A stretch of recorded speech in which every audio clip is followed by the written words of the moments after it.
আসসালামু আলাইকুম এভরিওয়ান, আশা করি আল্লাহর রহমতে আপনারা সকলেই ভালো আছেন। আজকের রেসিপিতে দেখাচ্ছি চিংড়ি মাছ দিয়ে পালং শাক। খুবই মজাদার একটি রেসিপি, আশা করি আপনাদের ভালো লাগবে। আমি খুব সহজভাবে দেখিয়ে দেওয়ার চেষ্টা করেছি। ভিডিওটি শেষ পর্যন্ত দেখার অনুরোধ রইল। চলুন শুরু করা যাক।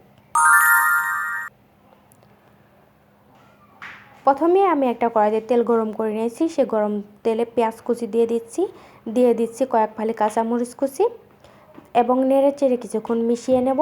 পেঁয়াজটাকে কিছুক্ষণ এভাবে ভাজতে থাকবো যাতে নরম হয়ে যায়।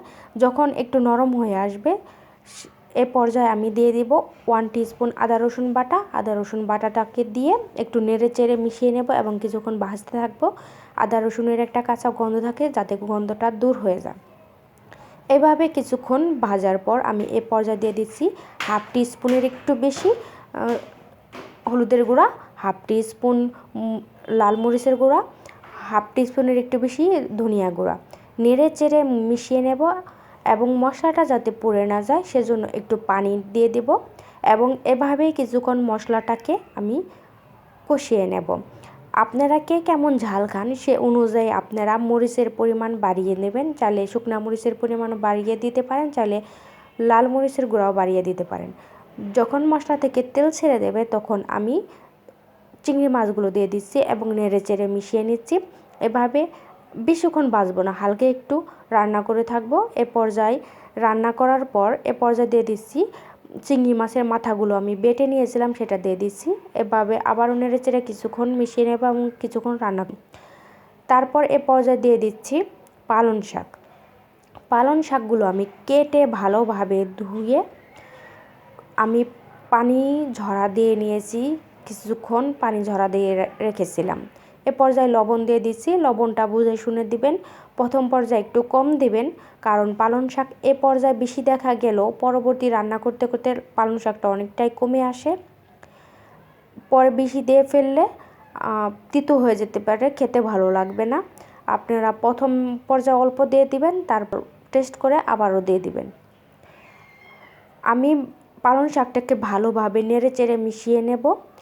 এভাবে কিছুক্ষণ রান্না করতে থাকবো। পালং শাকে যেহেতু অনেক পানি থাকে, পালং শাক থেকে পানি ছেড়ে দেবে, সেজন্য পালং শাকে যতটা সম্ভব পানি ঝরা দিয়ে নেওয়া যায় নিয়ে নেবেন।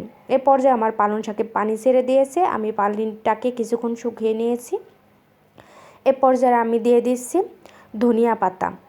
ধনিয়া পাতা দিলে পালং শাক থেকে যে একটা গন্ধ আসে সেটা দূর হয়ে যায় এবং সুন্দর একটা স্মেল আসে।